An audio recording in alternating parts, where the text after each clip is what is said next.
Olá a todos, mais uma entrevista do Projeto 230. Voltamos aqui à sala do Senado, esta sala magnífica e espaçosa, com o Carlos Guimarães Pinto, deputado da Iniciativa Liberal. Muito bem-vindo. Olá, muito obrigado pelo convite. E começando já a falar de várias questões, nós já tínhamos falado antes das eleições num live no Instagram, a preparar as legislativas, por isso aproveito e por estar relacionado faço já uma pergunta do público. Foi um jovem que perguntou qual é que é a principal surpresa positiva e negativa como deputado. Como deputado, isto é muito difícil de pensar exatamente. A parte negativa definitivamente é a quantidade de burocracia que temos que atravessar e alguma vez os excessos de formalismo. Eu ainda não acertei, se forem ver as minhas declarações, ainda não acertei com como é que se começa uma declaração no plenário, porque acho que não me enganar outra vez, que é obrigado, Sr. Presidente, e depois dirigir-me a todas as pessoas, senhores membros do governo, senhores deputados aqui, e eu tenho tanta vontade de dizer aquilo que quero, que normalmente até me salta uma das coisas e depois venho sempre dizer que me esqueci disto ou daquilo. Depois também as papeladas fora, nas comissões também, nas comissões, os trabalhos de comissão, que aquilo supostamente são reuniões curtas, mas até cada vez que alguém intervém pela primeira vez, diz bom dia a todos, gostaria de desejar a todos um excelente trabalho, não sei o quê. Quando começa a falar a sério, já passaram 30 segundos, isto é que cada grupo parlamentar faz isso, então já podemos estar reunidos há 45 minutos, é a primeira pessoa que intervém, muito bom dia a todos. Eu chego à sala e digo bom dia a toda a gente, não preciso estar ali a dizer ao microfone. Há sério, há um excesso de formalismo por vezes neste tipo de coisa, mas pronto, é algo que me tenho que habituar. Em termos de parte boa, eu gosto muito do ambiente da equipa, acho que nós tivemos muita sorte na equipa que entrou aqui, mas isto muito honestamente acho que temos muita sorte, para além de serem pessoas profissionais e terem muita noção da missão que têm em termos pessoais, que podia acontecer não ser, também se criou um bom ambiente de trabalho, isso é essencial, principalmente quando temos a expectativa de que isto vai durar pelo menos os 4 anos. E faz muita diferença ser deputado. Para uma pessoa que tem ideias e que desenvolveu ideias e que escreveu muito sobre isso e tem uma visão para o país, sente que é aproveitado o potencial e que as coisas efetivamente acontecem, mesmo sendo um órgão legislativo? Sim. Falar aqui e falar de outro sítio tem impactos diferentes. Eu já tinha sentido isso, por exemplo, nos princípios do partido, em que nós estávamos muito presentes nas redes sociais, mas quando colocavam exatamente a mesma mensagem num cartaz nas ruas, tinha um destaque completamente diferente, porque as pessoas sentiam que era algo real, porque estava ali nas ruas e não era só mais um meme no Facebook, ou o que quer que seja. Da mesma forma que mensagens passadas a partir do púlpito têm um impacto muito diferente de escrever num artigo, ou escrever um tweet, ou o que quer que seja. Portanto, e esse impacto que eu gosto de ter, porque as pessoas sentem que se as mensagens forem ditas a partir dali, que são levadas mais a sério, se forem ditas na cara do governo, na cara da oposição ou do PS, o que quer que seja, tem um impacto diferente e isso dá uma motivação extra, confesso. Agora, depois há a questão da consequência e nós sabemos que com o PS tendo maioria absoluta vai-nos ser muito complicado que as nossas propostas sejam aceitas. Em termos de consequências, de conseguirmos empurrar aquelas que são as nossas medidas, aquilo que gostaríamos que fosse aprovado, será muito complicado, mas é um caminho que temos que fazer. Só temos 8 deputados, temos que fazer o caminho para chegarmos a um ponto em que, de facto, as nossas ideias, as nossas propostas possam ser consequentes e mudar a vida das pessoas. É provável que isso aconteça nos próximos tempos. É muito difícil, porque o PS também é absoluto. E uma das coisas que falámos também na conversa que tivemos no direto foi que a tua maior ligação à política, mesmo antes da Iniciativa Liberal, advém também pela escrita, pelo comentário político, pela reflexão. Como é que foi também esse percurso até chegar à Iniciativa Liberal? Esse percurso, eu posso começar mesmo no mais básico dos básicos, que é, eu em 2005 fui fazer um estágio para a Índia. Era um país que queria visitar há imenso tempo e aproveitei que havia uma possibilidade de estágio lá para ir para lá. Isto vai chegar à Iniciativa Liberal, parecendo que não vai chegar lá. E eu estava numa empresa que prestava serviço a empresas europeias, portanto precisava de alguém que falasse português, inglês e por aí fora.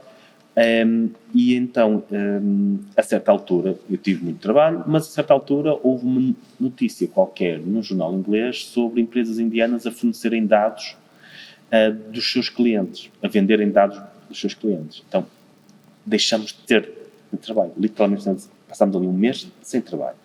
E eu comecei a ler blogs. Na altura, os blogs que existiam nessa altura, eu já conhecia alguns, mas passava o dia todo sem poder fazer nada em frente ao computador. Comecei a ler blogs, li alguns que eram bastante interessantes. Eu já era de inspiração liberal nessa altura, pouco estruturado ainda, mas com alguma inspiração liberal, e criei o meu próprio blog, não para escrever coisas, mas para ir buscar os textos que achava mais interessantes, para ter ali um arquivo pessoal. A partir de certa altura comecei eu próprio a escrever, à medida que ia escrevendo as neiras, escrevi muitas ao longo da minha vida, fui aprendendo, e aprendi com as críticas que recebia, e fui formatando aquilo que pensava graças a isso. E depois fui escrevendo em blogs mais populares, e depois dos blogs passei para os jornais, mas sempre com este espírito de missão, porque nunca pensei, quer dizer, eu lembro de ficar imensamente contente quando um dos meus primeiros blogs teve 100 visitas num dia, que era uma coisa brutal para aquela altura, e ficava imensamente contente. Nunca esperei que isto um dia resultasse naquilo que acabou por resultar. E antes de falarmos um pouco da tua visão para o país, como é que um jovem em Espinho via o país naquela altura? Nessa infância? E eu confesso que na minha adolescência não era muito politizado. Preocupava-me, se calhar era um pouco politizado com os assuntos da escola, e fui delegado de turma algumas vezes, e discutia muitos assuntos da escola. Fundei uma rádio na altura na minha escola, porque achava que era importante que os alunos tivessem esse tipo de coisas. Estava numa escola complicada, em que os alunos não tinham nem sequer a associação de estudantes tinha. Aquela escola nem sequer tinha isso, não havia grupos, não se fazia nada, basicamente para além das aulas. E na altura fundei uma rádio, ainda me lembro que a primeira música que colocamos nessa rádio, na primeira sessão, foi a dos Pink Floyd, Another Brick in the Wall, que é We Don't Need Education, aquela parte do... E eu era muito pouco politizado nessa altura. Preocupava-me com as coisas da escola, mas não me preocupava muito com as questões mais políticas, e não me interessava, como adolescente, muito pela política nacional. Comecei a me interessar um bocadinho mais na faculdade, quando comecei a ter uma ideologia um pouco mais clara. Eu, como adolescente, se calhar como grande parte dos adolescentes, até era mais tendencialmente de esquerda, e mais por causa da música do que outra coisa qualquer.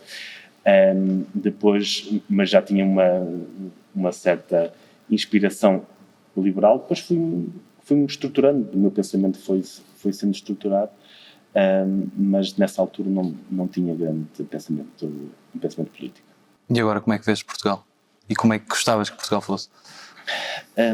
Sabes que eu estive muito tempo fora do país, e quando vivia no Dubai, trabalhava em muitos países diferentes. Trabalhei em mais de 20 países diferentes enquanto estive no Dubai, e visitei à volta de 70 países. E quando se visita muitos países de muitos continentes diferentes, estamos aqui a falar quase todos de países do hemisfério sul, portanto, se fizermos ali um triângulo entre Nigéria, Filipinas e Cazaquistão, quase todos os países ali nesse triângulo eu terei visitado ou trabalhado a certa altura. E quando se visita vários países diferentes, várias culturas diferentes, deixa-se de olhar para aquilo que é diferente entre esses países. Passa-se a olhar, tu também viajas muito, eu sei, portanto, passa-se a olhar mais para aquilo que é igual. Quer dizer, o que é exatamente igual entre mim, um nigeriano, um saudita, um filipino? Porque aquilo que é igual entre todas estas pessoas de culturas tão diferentes é aquilo que nos une enquanto seres humanos. E há muitas coisas que são muito iguais. As nossas aspirações, ambições, claro que essas coisas refletem-se de formas diferentes. Este tipo de ambição que nós temos por respeito social. Todos nós queremos respeito das outras pessoas, que os outros nos respeitem, que os outros gostem de nós. Isso reflete-se de uma forma diferente nos Estados Unidos, onde o miúdo quer ser popular no Instagram e ter muitos likes. Na Nigéria quer que as pessoas do bairro gostem dele e fazem as coisas pronto. Reflete-se de forma diferente, mas o instinto natural está ali. E quando se começa a olhar para isso, percebe-se o que é que nós somos enquanto seres humanos, quais são as nossas ambições e que estímulos é que nós precisamos para atingir algo correto. E eu hoje sinto que em Portugal, na parte económica, alguns destes incentivos estão ali a faltar. E eu, como disse, fui consultor de empresas em muitos países do Hemisfério Sul, em que era muito fácil ser consultor de empresas. Era chegar ao Quênia, à Nigéria, às Filipinas, o que é que seja, e dizer, olha, isto na Alemanha funcionou assim. Vocês, é assim. E eles instalaram este processo, criou os incentivos certos, eles cresceram, portanto só temos que fazer assim. Nos Estados Unidos foi assim, vamos fazer assim. E tinha sempre a mesma resposta, sempre. Mas isso aqui não funciona. Mas é que a nossa cultura, não sei o quê, isso não vai funcionar aqui. E depois visitar muitos países, que os seres humanos são muito mais parecidos do que diferentes, é claro que funciona. Vamos pôr os processos certos, os incentivos certos, e isso vai funcionar. E então, eu hoje acho que Portugal está muito abaixo daquilo que é o seu potencial em termos económicos, precisamente porque há políticas e há coisas que nós deveríamos ser capazes de importar e por muito que me digam, mas isto aqui não vai funcionar, porque nós somos um país diferente. Não, funciona, porque nós somos todos seres humanos, temos todos os mesmos instintos, as mesmas ambições. A cultura, claro, tem algum efeito. É verdade que tem. Mas nós, no íntimo, somos todos iguais. E sendo todos iguais, se um conjunto de políticas funcionou noutro país, vai funcionar aqui. E, eu dou muitas vezes o exemplo dos países de leste, porque é o exemplo mais extremo de alguém que passou de um regime comunista e, em muitos casos, tem hoje regimes, pelo menos economicamente, liberais. Se fosse uma questão cultural, eles não teriam conseguido passar tão rapidamente no espaço de 20 anos. Não é uma questão cultural, é uma questão de políticas que foram seguidas e que também podiam ser seguidas aqui. Tendo isso em conta, vês-te mais como sonhador ou pragmático? Eu, se calhar, neste ambiente, ainda sou dos mais sonhadores. Este ambiente, se calhar, infelizmente, vai-me tornando mais pragmático ao longo do tempo, mas quero manter como mais idealista, porque acredito mesmo, e mais uma vez as viagens acho que fazem de nós ver mais sítios, ver mais coisas a acontecer, conhecer mais tipos de pessoas, dando-nos aquela sensação de que é possível. Acho que quem está no seu bairro há demasiado tempo, quem vive sempre com esta realidade há demasiado tempo, perde essa capacidade de saber que algo mais do que isto é possível, que é possível sonhar com mais do que isto. Eu acredito que ainda sou sonhador, idealista, mas este ambiente, infelizmente, leva-nos num caminho mais de pragmatismo do que outra coisa. E foste o segundo presidente da Iniciativa Liberal. A Iniciativa Liberal é um dos partidos que tem um crescimento mais acentuado nos últimos anos. Que responsabilidades é que esse crescimento também traz? A Iniciativa Liberal tem uma missão, que o país seja mais liberal. Muitas vezes, quando há discussões, isso não é liberal, isso é menos liberal, mais liberal. Não importa, se nós estamos a começar um caminho a pé até Moscovo, é irrelevante para que rua de Moscovo é que vamos. Quer dizer, o caminho ainda é tão longo que se é mais liberal, menos liberal, não importa. Queremos que o país seja mais liberal. Agora, a responsabilidade que temos hoje e que já apareceu um pouco nas últimas eleições, depois não se concretizou, que é nós, a certa altura, podemos ter que governar o país. Eu digo isto muitas vezes, nós temos que estar preparados para isso. Nós temos que... Há um trabalho de curto prazo, claro, um trabalho de curto prazo, de responder às coisas do momento e por aí fora, mas temos que garantir que criamos, por um lado, quadros capazes de um dia terem responsabilidades no governo e, mais importante do que isso, mais importante do que os quadros, é concretizar as ideias em projetos concretos sobre aquilo que podemos alterar. Porque ter uma ideia sobre um objetivo final é algo relativamente fácil, mas o nosso ponto de partida não é zero. Nós podemos aspirar a ter um sistema de saúde específico, mas nós sabemos que o nosso sistema de saúde é este. Portanto, como é que vamos daqui até ali e os custos de transição de ir daqui até ali são demasiado elevados ou não? Porque se forem, se calhar, em vez de irmos daqui até ali, temos que ir daqui até ali e mesmo assim melhoramos as coisas. Portanto, a nossa responsabilidade hoje é sermos capazes de ter os quadros certos para se um dia formos chamados e tivermos essa responsabilidade e, por outro lado, ter um projeto para diferentes áreas e um plano para lá chegarmos devidamente medido, com benchmarks, com análise de custo-benefício, etc. Que eu acho que acontece muitas vezes os partidos chegarem ao governo sem ainda saber muito bem aquilo que vão fazer. São muito bons a ganhar eleições ou a que o poder lhes caia no colo, mas depois só quando chegam lá é que pensam, e agora? O que é que vamos fazer? E qual foi o período da história recente portuguesa que Portugal esteve mais perto desse ideal liberal? Foi com Cavaco Silva? Foi antes? Foi depois? Ou nunca esteve perto? Eu diria, nós quando falamos no liberalismo, numa perspectiva direcional, ou seja, como é que em que altura é que caminhamos mais num sentido de Portugal mais liberal, nós olhamos para o pós-adesão à CE e possivelmente terá sido essa altura.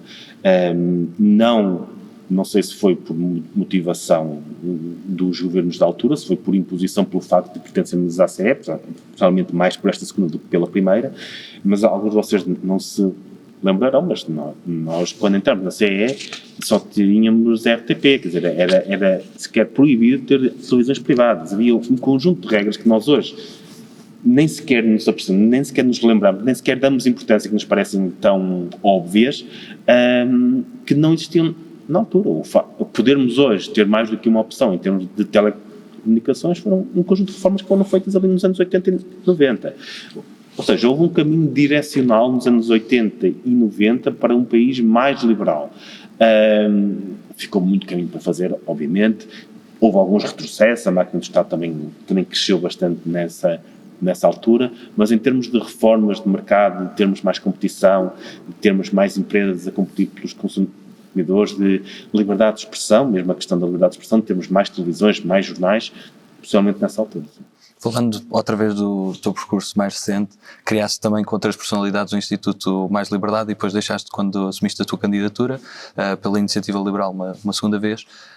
Qual é que achas que pode ser o legado do Instituto Mais Liberdade e qual é este papel também de fomentar na sociedade civil este debate? O Instituto Mais Liberdade, confesso que foi dos projetos que eu mais gostei de fazer, porque acho que é algo que era muito necessário há muito tempo. Eu não gosto de falar em legado, porque aquilo ainda é uma startup, mas está a começar, embora tenha muitas atividades, já teve exposições, cursos, pós-graduações, não sei o quê. Aliás, agora dia 30 vamos ter o final da primeira pós-graduação. Acho que é preciso, e isto vindo de alguém que já foi presidente do partido, eu acho que é muito preciso que haja política fora dos partidos.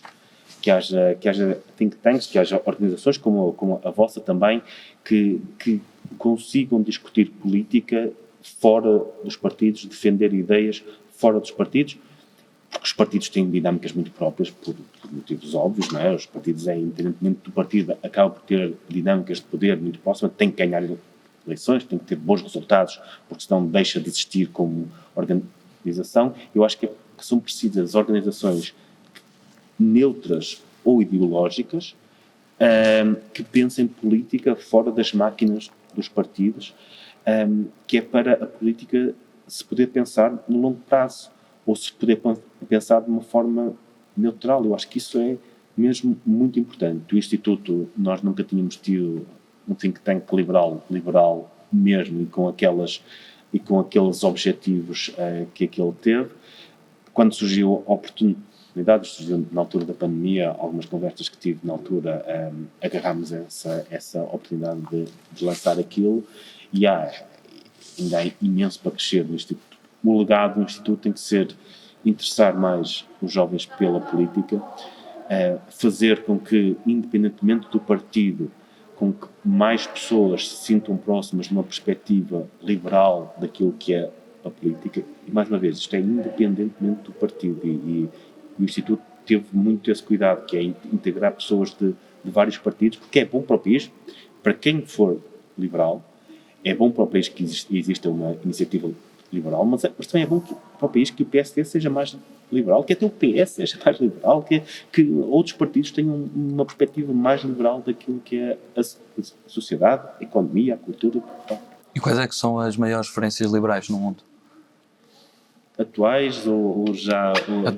Atuais. Eu gosto muito dos clássicos. Eu confesso que gosto muito dos clássicos e falo sempre muito nos liberais clássicos, no Adam Smith, no John Locke, no Stuart Mill. Acho que cada um à sua maneira, em diferentes componentes do liberalismo, acrescentaram algo. Eu gosto menos de falar nos atuais por motivos muito, muito óbvios. É que as pessoas muitas vezes mudam, desenvolvem-se. Eu falo aqui de um autor qualquer que gosto bastante, e ele daqui a 15 anos está a defender outras coisas e depois eu prefiro não. Eu gosto muito de falar nos clássicos. Acho que é importante voltarmos sempre aos clássicos, porque muita da base daquilo que é o liberalismo hoje ainda vem daquele liberalismo clássico e gosto muito. E gosto muito, por exemplo, se querem algo mais polémico, se calhar, gosto muito de Milton Friedman, porque ele teve uma capacidade que eu acho que eu invejo muito, que é o de simplificar muitos daqueles conceitos económicos. Eu nem sequer concordo com algumas coisas do que ele defendeu, mas foi uma pessoa que, mais do que muitos outros autores liberais antes dele, teve uma capacidade fantástica de explicar à população em geral o que eram aqueles argumentos económicos e hoje isso era impossível. Acho que num ambiente polarizado em que temos isso era impossível, mas aquele programa do Milton Friedman, o Free to Choose, chegou a dar na RTP2. Nos anos 80 e 90, aquele programa, porque independentemente das ideias, de se concordar ou não com as ideias daquela pessoa, sentia-se que havia ali uma vontade de ensinar e que havia algo a aprender com aquilo. Eu acho que isso hoje era impossível. Havia um abaixo-assinado qualquer para o tirar. Mas eu acho que essa capacidade de explicar alguns conceitos económicos de forma simplificada é algo que falta muitas vezes, porque o liberalismo, portanto, o liberalismo económico é muito contra-intuitivo. Acho que não é uma ideia que se explique, que é muito mais fácil ser do PCP e vir dizer nós queremos um salário mínimo de 1.800 euros. Quem é que é? Não contra isso. Toda a gente quer mais salários, não é? Quem é que pode ser contra isso? Agora, explicar porque é que impor um salário mínimo de 1.800 euros podia ser prejudicial à economia e podia até funcionar pior para os mais pobres é algo muito contra-intuitivo. E o Milton Friedman conseguia explicar isso de forma muito boa, e isso eu invejo ainda hoje dos meus artigos, na forma como tento escrever, tento ir buscar muito das formas do método que ele usava para explicar as coisas. Uma das perguntas que fomos percebendo também é de que forma é que o liberalismo pode ajudar os mais pobres? Essa é das tais coisas que é extraordinariamente contra-intuitiva de explicar e que é muito mais fácil de explicar com exemplos. Que é, vamos olhar para os países que são economicamente mais liberais, como é que os pobres vivem lá. Alguém que trabalhe num emprego que receba pior na Irlanda, recebe 2.000 euros por mês. Mesmo descontando pelo custo de vida superior, é muito melhor do que o salário médio aqui. Porquê é que isso aconteceu? Isso aconteceu porque a Irlanda teve um conjunto de políticas liberais que fizeram várias coisas. Primeiro, atraíram investimento. E o que é que o investimento faz? Faz com que aumente a concorrência por trabalhadores. Se temos mais empresas a investir num país, vão querer contratar mais pessoas, portanto, as pessoas terão mais alternativas de emprego. Quando têm mais alternativas de emprego, aquilo que podem fazer é negociar melhor aqueles que são os seus salários, ter oportunidades de ter empregos melhores, porque existem mais, portanto, existindo mais, têm mais opções para ter mais empregos. As próprias empresas, ao investirem, aumentam a produtividade da economia como um todo e os salários aumentam com a produtividade. Aquilo que o liberalismo faz é dar oportunidades de crescimento a todos. E isto pode às vezes ser muito contraintuitivo ou difícil de explicar, mas a prova dada e adquirida é como é que vivem os pobres nos países mais liberais da Europa versus como é que vivem nos países menos liberais, os comunistas. Quer dizer, como é que vive alguém de classe média em Cuba, sonha um dia ser aquilo que um pobre na Irlanda é. E há um motivo para isso. É porque as políticas liberais da Irlanda permitem, mesmo àqueles que estão no fundo da pirâmide, viver melhor do que a classe média de qualquer país comunista, e de muitos países que nem sequer são, mas que são bastante mais pobres. E uma das perguntas que também fazem é se vias a acontecer o que acontece agora na Alemanha, uma coligação de 3 partidos, neste caso a SPD, que corresponderia mais ao nosso PS, e Verdes com a Iniciativa Liberal. Eu acho que com o atual Partido Socialista em Portugal seria basicamente impossível. Mas há efetivamente uma ala dentro do Partido Socialista, representado pelo Sérgio Sousa Pinto, pelo Álvaro Beleza, que está na SEDES agora, que é uma ala, infelizmente, minoritária nesse partido, com quem seria possível chegar a acordos. Aliás, o SPD é muito mais próximo dessa ala do nosso PS do que do atual PS, e ainda menos do PS do Pedro Nuno Santos. Pedro Nuno Santos, se calhar a ala Pedro Nuno Santos é mais próxima do Bloco de Esquerda do que do SPD alemão. E obviamente aí seria muito difícil estabelecer pontos, mas não vejo mudando o PS para algo mais próximo do que é o SPD alemão. Não vejo isso como uma impossibilidade. Na história portuguesa acho que há muito mais proximidade entre a IEL e o PSD. Falando de outros países, qual é aquele país que nunca visitaste e tens na bucket list para visitar? Olha, o primeiro que me veio à cabeça agora foi a Islândia. A Islândia definitivamente é um dos países que me faltou. Eu estive muito concentrado no hemisfério sul por ser onde trabalhava, onde ia, mas tenho muita curiosidade na Islândia, não sendo um país que quero ir à Antártida. É uma das minhas viagens de sonho que eu fiz lá. Mas pronto, eu ainda tenho um sonho que se calhar já não cumpro, mas continuo a ir aos almoços dos viajantes que querem esse sonho, que é de visitar os países todos do mundo. Portanto, ainda me faltam bastantes, tenho 70 neste momento, me faltam 123. Tenho a sonho, portanto, 123, mas a curto prazo, Islândia.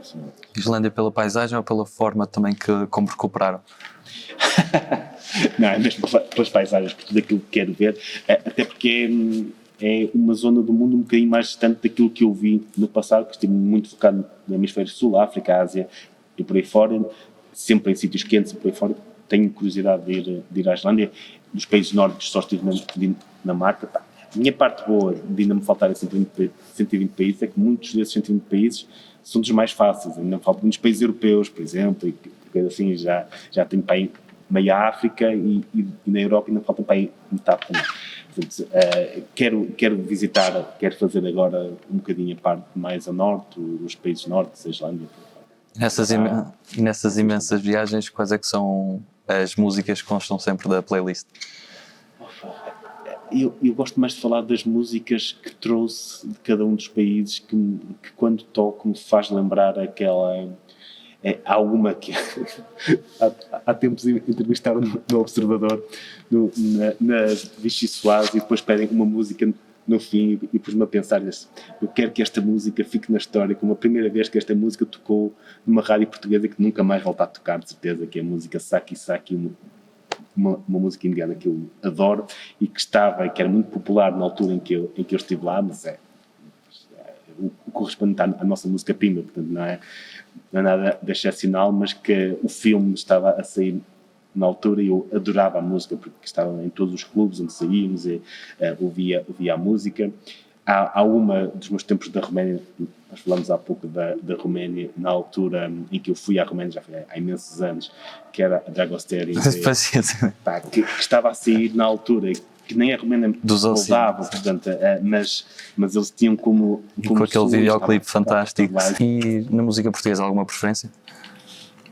Eu se calhar vou escolher uma banda do Norte, que é a GNR. Tenho gostos muito ecléticos, ouço de tudo, desde a música que passa nas festas populares, até gosto muito de fado, mas para ficar numa coisa que me liga um bocadinho ao Norte e que tem muitas músicas que eu gosto bastante, se calhar o GNR. E na literatura tens tido tempo para ler no meio desta azáfama? Continuo a ter algum tempo para ler, tenho lido bastantes coisas, mas ultimamente mais o orçamento está a ficar pesado, é imenso. Mas na literatura portuguesa gosto de Saramago. Se calhar que é muito, muito longe da minha área política, mas eu gostei muito de ler Saramago. Li ao longo de muitos anos a sua obra. Gosto muito do estilo, há ali uma irreverência, há ali algo que eu gosto bastante. Já uma vez conheceste a Viúva? Não. Passando a palavras soltas, a primeira, nós basicamente o que fazemos é dizemos algumas palavras e pedimos que digas o que é que associas a esta palavra, não em poucas palavras. Mas começando pela primeira, insurgente. Bom, eu sou muito matemático nessa coisa, insurgente. Não, ainda tenho lá muitos amigos. Não, é uma amizade. Havia uma certa inocência nessa altura, quando escrevíamos muito debate de ideias, muita coisa, mas também escrevia alguma porcaria nessa altura, faz parte. Economia. Temos mesmo que crescer. Chateia-me que não consigamos crescer mais. Preços dos combustíveis. Demasiados impostos. Capelinhas. Temos que rebentar com elas. Ambiente. É preciso, é uma preocupação que temos que olhar cada vez mais para o ambiente. É preciso dar respostas alternativas às respostas que são atualmente dadas, porque quando as respostas são mais para mostrar virtude do que para ter uma solução que funcione, não são verdadeiras respostas. Liberdade. Um grande amor. Por acaso, olha, mas isto tem esta coisa matemática de disseste insurgente, pensei em blog, mas no momento em que disseste liberdade, pensei é grande paixão. Igualdade. Também. Libertários. Depende do significado que se dá a libertários. Eu noutros tempos identifiquei-me como tal, porque sempre achei que um libertário era alguém que gostava da liberdade em todos os seus sentidos, aquilo que nós chamamos agora liberal em toda a linha, porque havia o liberal americano, que era liberal em umas coisas, mas na economia um pouco menos, o liberal à europeia, que muitas vezes até era conservador em outras coisas, e eu gostava de pensar nessa altura que um libertário era um liberal em toda a linha. Entretanto, essa palavra acabou por assumir outro tipo de conotações hoje em dia. Eu gosto de dizer, sou um liberal em toda a linha. Iluminismo. Bons tempos. Não. Isto daria aqui uma discussão mais interessante, mais longa do que isso, mas foram tempos interessantes. Vamos deixar por aí. E quais é que foram os tempos mais interessantes da história de Portugal? Eu quero acreditar que os tempos no pós-adesão à CEE, que eu vivi enquanto criança e adolescente e que vi os meus pais, eram tempos em que se conseguia sonhar. E podia começar a falar nos bons tempos do passado, nos descobrimentos, mas nós vivemos tempos fantásticos. Não foi há muito tempo que se sentia que as pessoas podiam sonhar.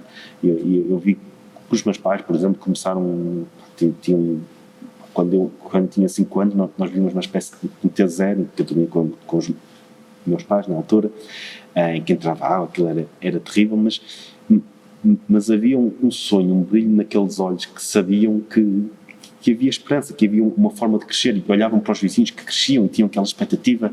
Eu acho que esses são bons tempos, acho que são mesmo... Eu acho que toda a gente acha que a sua infância ou a sua adolescência são bons tempos, mas acho que aqueles foram verdadeiramente bons tempos, e foram bons tempos não só para nós, do crescimento que tivemos, mas para o país como um todo, em que sentia que pessoas...